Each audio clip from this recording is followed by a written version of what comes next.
Dalam rangka peringatan Hari Pendidikan Nasional Hardiknas 2021, Presiden Joko Widodo dan Mendikbudristek Nadiem Makarim menggelar podcast untuk memperingati Hari Pendidikan Nasional. Nadiem bertanya kepada Jokowi soal makna Hardiknas. Selain itu, Nadiem bertanya tentang makna Hardiknas kepada Presiden Jokowi. Jokowi pun bertanya kepada Nadiem mengenai filosofi Ki Hajar Dewantara. Nadiem dengan lugas menjawab filosofi yang dimaksud ialah filosofi Merdeka Belajar. Tapi sebelumnya jangan lupa bantu saya untuk mengembangkan channel ini dengan cara subscribe, like, dan aktifkan notifikasinya.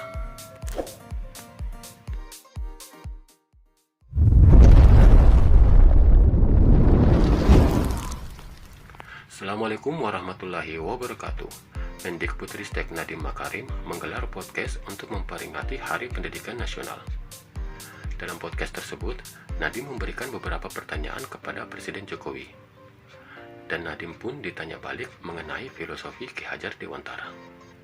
Berikut cuplikannya. Terima kasih Pak Presiden. Izinkan saya menanyakan pertanyaan yang pertama nih Pak. Hari ini kan Hari Pendidikan Nasional Pak Presiden. Apa makna Hardiknas ini bagi Bapak? Semangat Ki Hajar Dewantara. Ini yang kita harus ingat semuanya. Bahwa pendidikan itu haruslah memerdekakan manusia. Beliau menyampaikan itu. Dan itu kita harus ingat semuanya. Karena bagi Ki Hajar Dewantara, pendidikan harus memerdekakan kehidupan manusia. Kemerdekaanlah yang menjadi tujuan.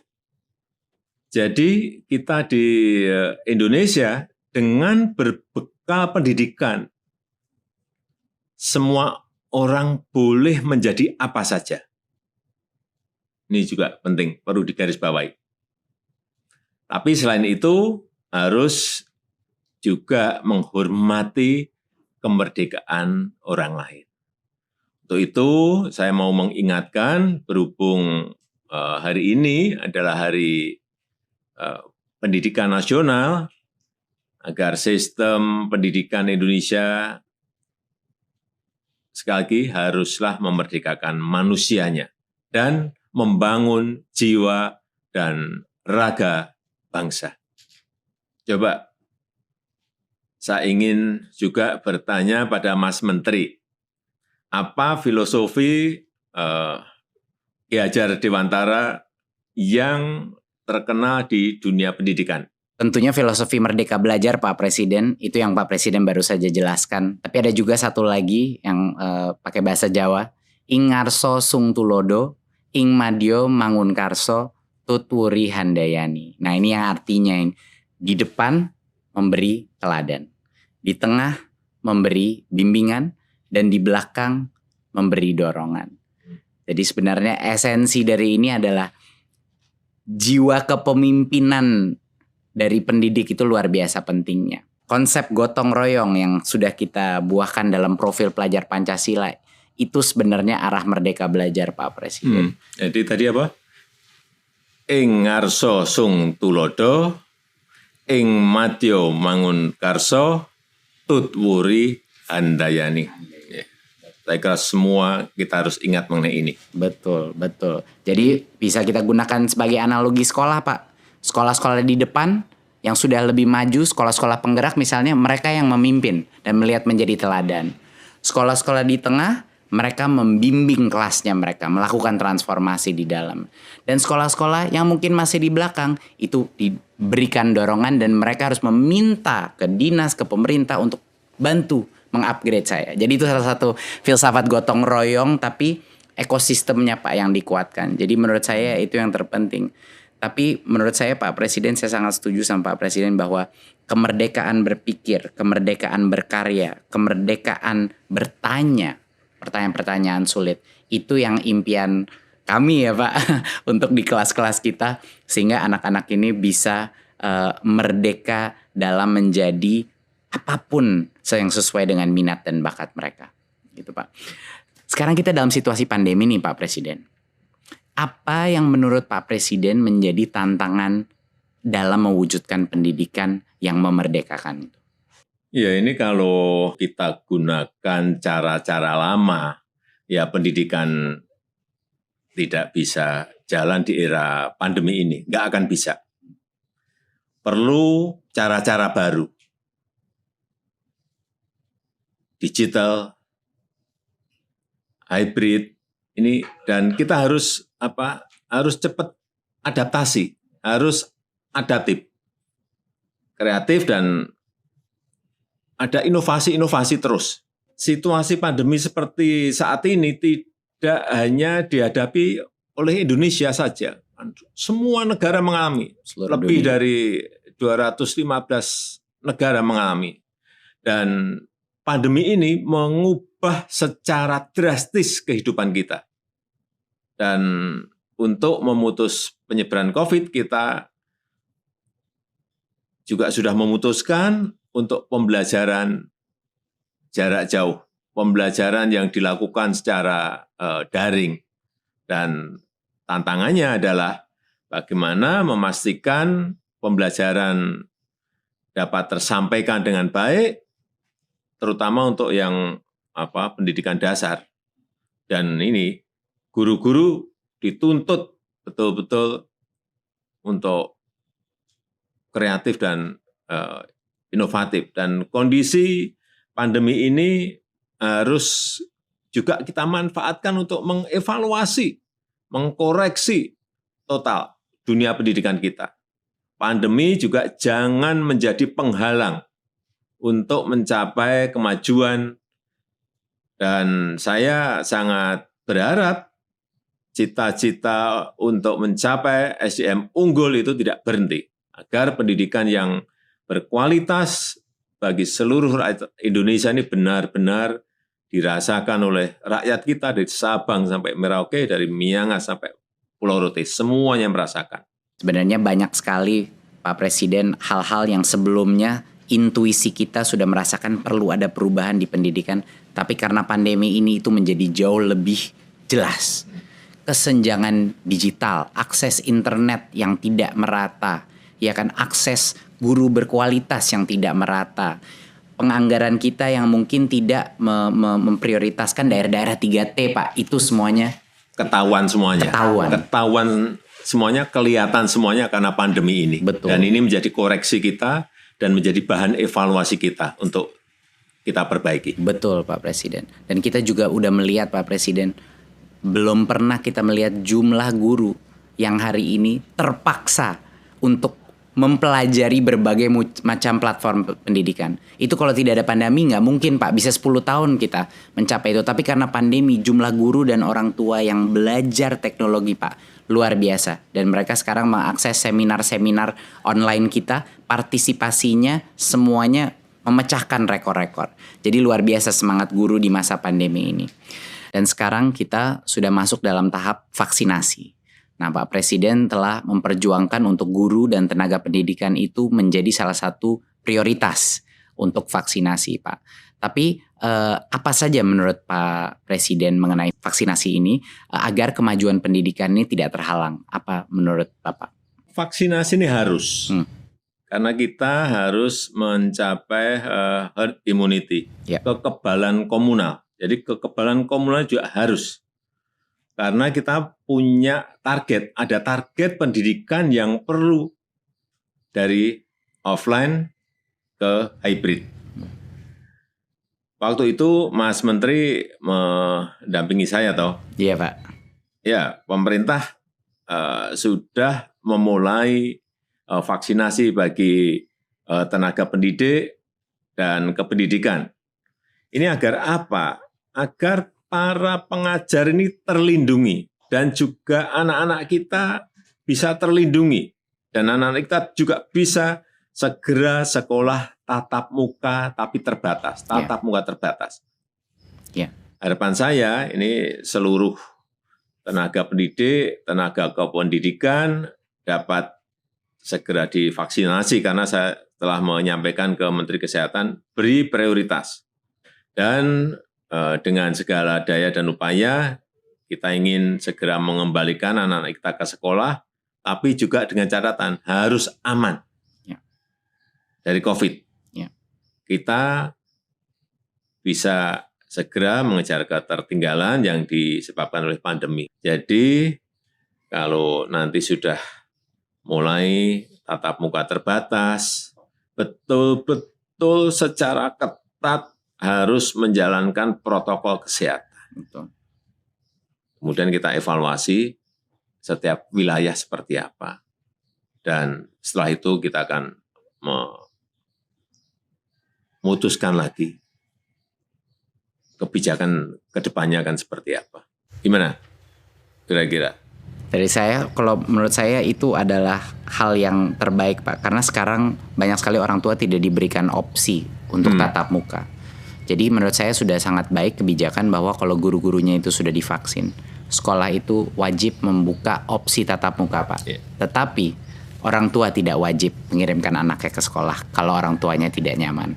Jadi kuncinya dua seperti yang Pak Presiden bilang. Pertama, tatap muka terbatas ini bukan kayak sekolah normal ya Pak. Nggak ada ekskul, nggak ada apa, kapasitasnya cuma 50%, harus rotasi.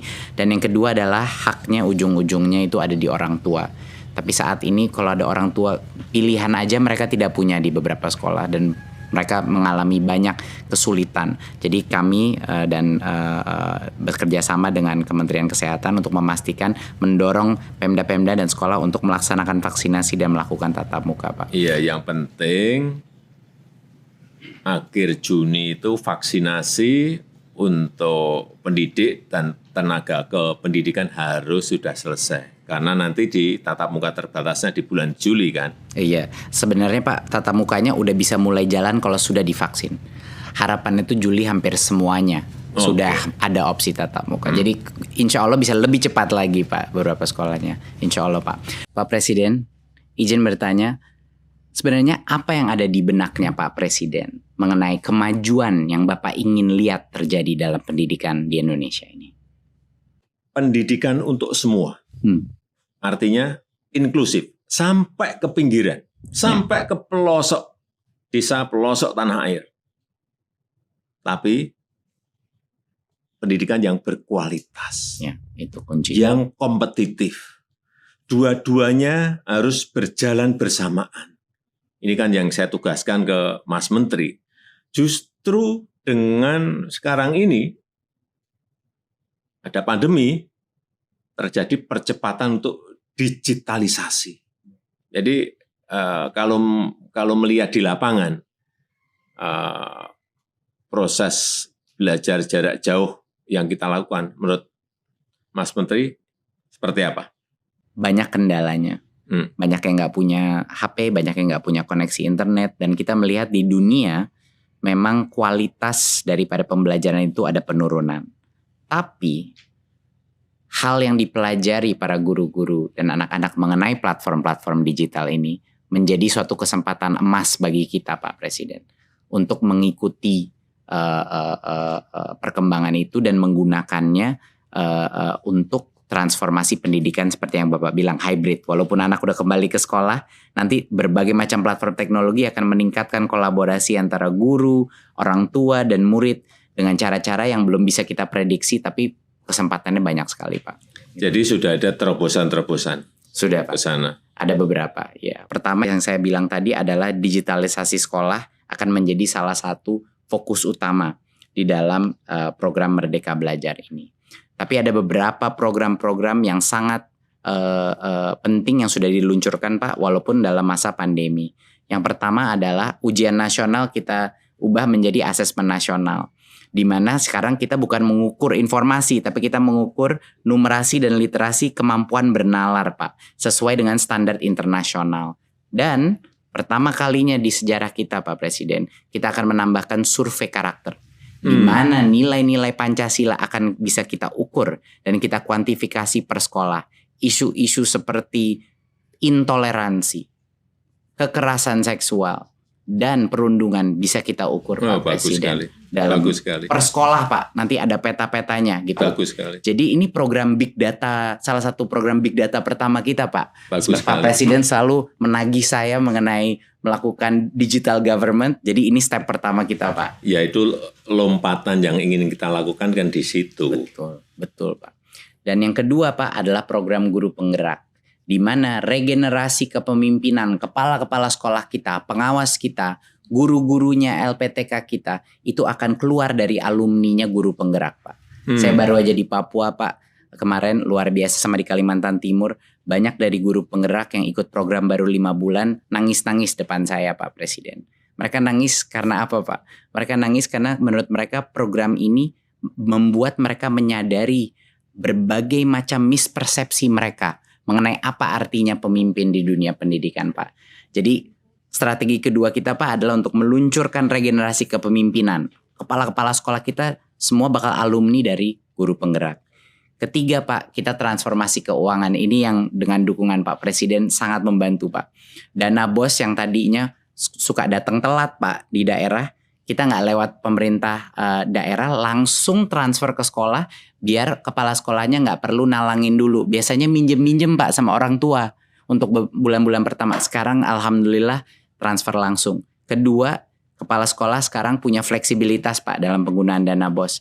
Mereka bisa gunain, kadang ada yang kebutuhannya buku, kadang kebutuhannya digital, kadang-kadang kebutuhannya masker. Adapun yang kebutuhannya perahu untuk nyebrangin anak-anak dari pulau sebelah Pak. Iya, ini kan negara besar ya. Kebutuhan di setiap sekolah, di setiap daerah, di setiap provinsi itu pasti beragam, berbeda-beda. Betul. Jadi nggak bisa, tidak selalu kayak Pak Presiden, waktu saya pernah ngobrol sama Pak Presiden, keseragaman itu belum tentu keadilan. Iya, betul. Itu Pak. Dan saya mengambil nasihatnya Pak Presiden lalu kita buat lewat kebijakan. Pak Presiden juga yang mendorong saya waktu itu untuk melakukan transformasi dana BOS Majemuk Pak Presiden. Kan aneh kan Pak, dulu Pak Presiden bilang sama saya, Mas Menteri ini aneh kok jadi per anaknya di Jakarta sama per anaknya di Papua, di Pulau Maluku. Jadi setelah kita evaluasi, kita ubah Pak Presiden. Sekarang namanya dana BOS Majemuk. Berdasarkan per anaknya itu berdasarkan indeks kemahalan. Jadi di Papua di mana bangun ruang kelas itu 3 kali lebih mahal, ngirim buku dari Jakarta bisa 2 kali lebih mahal. Sekarang Pak, anak-anak di kepulauan di Maluku sama Papua naik dana BOS-nya 40% sampai dengan 100% Pak Presiden.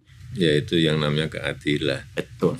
Belum tentu keseragaman adalah keadilan. Bagaimana sekarang Mas Menteri mengenai infrastruktur dan teknologi untuk sekolah? Digitalisasi sekolah Pak. Tentunya bekerja sama, berkoordinasi dengan Menkominfo Pak untuk memastikan bahwa sekolah menjadi prioritas untuk koneksi internet Pak. Dari Kemendikbud kami sedang mempersiapkan program distribusi laptop terbesar Pak yang pernah terjadi. Sehingga anak-anak kita dan guru-guru kita akan bisa mengakses. Ya, dan tentunya dengan proyektor dan juga dengan wifi router. Kapan itu? Harapannya dalam 1-2 tahun ke depan banyak sekali sekolah kita, puluhan ribu sekolah kita akan menerima paket-paket laptop Pak. Dan juga Pak, beberapa inovasi yang kita lakukan tentunya di Kampus Merdeka dan KIP Kuliah Pak. Di Kampus Merdeka adalah program yang luar biasa didukung Pak Presiden, adalah untuk membuka opsi bagi perusahaan, bagi NGO-NGO untuk membuat kursus-kursus 1 semester yang akan mendapatkan full SKS bagi anak-anak mahasiswa kita. Jadi sekarang belajar bisa di mana-mana. Iya, sekarang artinya belajar itu bisa dengan siapa saja. Belajar juga bisa di mana saja.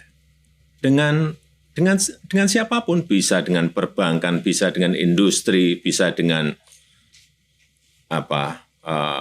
UKM, semuanya bisa. Benar, setuju sekali Pak. Tapi masalahnya dulu Pak Presiden, jangka waktunya kependekan. Kalau mau magang itu cuma 1-2 bulan Pak. Dan anak-anak kuliahnya masih harus ngambil mata kuliah di universitasnya. Sekarang sudah berubah Pak. Dia akan mendapatkan full 20 SKS di dalam perusahaan tersebut. Jadi dia tidak harus mengorbankan SKS dia dan kapan dia lulus. Dan juga disubsidi oleh pemerintah biaya gajinya itu mahasiswa, biaya uang transportnya itu disubsidi Pak oleh pemerintah. Jadi ini kesempatan yang sangat besar bagi perusahaan juga untuk menambahkan talentanya. Itu Pak kira-kira. Inilah perubahan, inilah transformasi yang kita inginkan. Betul Pak, betul Pak. Dan banyak sekali perusahaan yang semangat Pak. Waktu saya bilang sama perusahaannya, Pak Presiden yang minta ini partisipasi semua sektor strategis. Mereka luar biasa semangat ya Pak, karena ini benar-benar memecahkan masalah mereka juga. Yang kedua Pak adalah KIP kuliah. Yang kemarin KIP kuliah baru saja kita melakukan perubahan bahwa sebelumnya KIP kuliah itu cuma 2,4 juta Pak per anak. Masalahnya adalah di prodi-prodi yang sangat baik kualitasnya, ada banyak yang UKT-nya di atas 2,4 juta Pak. Jadi banyak sekolah-sekolah kita diskriminasi terhadap anak-anak penerima KIP kuliah karena rugi universitasnya. Nah, barulah kita ubah kebijakannya sehingga kalau prodi A itu bisa sampai dengan 12 juta Pak. Untuk prodi B bisa dengan 4 juta. Jadi ya ini persis sama seperti yang Pak Presiden bilang tadi, kesetaraan belum tentu keadilan. Iya, betul. Sehingga sekarang anak-anak dari Papua atau dari Maluku yang mau masuk ke dalam program yang mahal, misalnya Fakultas Kesehatan, dia bisa tanpa diskriminasi dari universitasnya Pak Presiden. Itu kira-kira Pak, beberapa hal yang memang sudah mendapat dukungan dari Pak Presiden. Bagus. Saya boleh tanya Pak Presiden ke Bapak, tipe pelajar apa sih Pak Presiden ketika masih sekolah dan waktu kuliah dulu Pak? Kalau saya orangnya memang waktu entah itu di SD, SMP, SMA, kemudian di universitas memang tidak mau kalah. Artinya gini, kalau saya melihat teman saya misalnya malam belajarnya 1 jam, saya tahu dia belajarnya 1 jam, saya belajarnya 2 jam. Gitu. Habis subuh misalnya teman saya belajar 30 menit, saya 1 jam. Juara 1 misalnya, saya melihat belajarnya malam 2 jam, saya 4 jam. Ya, misalnya gitu. Tidak mau kalah di situ maksud saya. Waduh. Kenapa saya seperti itu? Karena dengan belajar kita bisa mewujudkan cita-cita. Tapi juga saya aktif, tapi aktif utamanya di pecinta alam. Jadi saya memang senang dan juga bisa belajar di mana saja. Belajar kan tidak hanya di kampus, tetapi di alam pun kita bisa belajar. Dan pendidikan yang kita peroleh di luar ruang kelas itu juga sama pentingnya dengan pendidikan yang kita terima di dalam kelas. Betul. Kadang lebih penting Pak. Kadang bisa lebih penting. Bisa betul. lebih penting, iya. Pak Presiden, ada hal khusus nggak yang dulu dilakukan Pak Jokowi ketika masih menjadi pelajar dan mahasiswa yang manfaatnya itu sangat terasa hingga saat ini ketika menjabat jadi presiden Pak? Ada nggak yang paling relevan Pak? Gitu. Iya, saya selalu belajar dari kesalahan. Kemudian juga tidak pernah putus asa. Dan saya senang yang namanya kompetisi. Saya pikir itu yang juga membuat saya berani memulai berwirausaha mulai dari nol sebelum menjadi pejabat publik. Kalau kita tidak berani berbuat sesuatu yang kita tahu akan baik untuk perkembangan diri, bahkan baik untuk sesama, ya, saya pikir kita tidak akan bisa maju. Dari dulu saya itu suka ingin tahu dan semuanya ingin tahunya juga secara detail, lihat betul. Sangat. Pengennya gitu. Saya merasakan itu Pak di meeting-meeting sama Pak Presiden waktu awal-awal. Setiap kali saya duduk Pak Presiden itu, saya kira saya akan digurui gitu Pak. Tapi ternyata Pak Presiden yang menanya begitu banyak pertanyaan dan selalu mencatat. Tapi apa Pak Presiden dari dulu memang seperti itu Pak? Selalu ingin mengetahui detail. Iya. Oleh karenanya sekarang pun juga sama seperti itu. Kenapa saya cek ke lapangan setiap pekerjaan-pekerjaan secara detail. Secara detail pun kadang-kadang masih meleset apalagi tidak. Betul, setuju sekali Pak. Boleh saya tanya Pak Presiden. Pak Presiden, apakah ada pesan mungkin penyemangat untuk para pendidik dan pelajar di Indonesia di Hari Pendidikan Nasional ini? Jangan berhenti belajar walau sedang pandemi. Justru gunakan untuk belajar sekarang ini secara mandiri dan menjadi pembelajar sejati. Ilmu dari sekolah atau dari kampus itu bisa menjadi suatu saat itu usang, menjadi jadul. Tapi kalau selalu belajar sepanjang zaman, ini akan terus bisa relevan. Artinya memang kita harus belajar terus. Luar biasa, menjadi pembelajar sepanjang hayat ya Pak. Menjadi pembelajar sepanjang hidup, betul. Terima kasih Pak Presiden RI Joko Widodo. Banyak sekali pesan Bapak yang tadi menjadi bekal buat saya menjalankan tugas ini. Saya juga harap masyarakat juga dapat terinspirasi oleh kata-kata dan juga sejarahnya Pak Presiden. Sehat selalu Pak Presiden dan semoga lancar menjalankan ibadah di bulan suci ini. Terima kasih, amin. Terima kasih. Itu tadi podcast saya dengan Bapak Presiden RI. Terima kasih telah menyaksikan dan pada kesempatan ini saya juga ingin mengucapkan selamat menunaikan ibadah puasa di bulan yang penuh berkah ini. Marilah kita mencapai kemenangan. Mari serentak bergerak, wujudkan Merdeka Belajar. Sekian, wassalamualaikum warahmatullahi wabarakatuh. Om Shanti Shanti Shanti Om. Namo Buddhaya.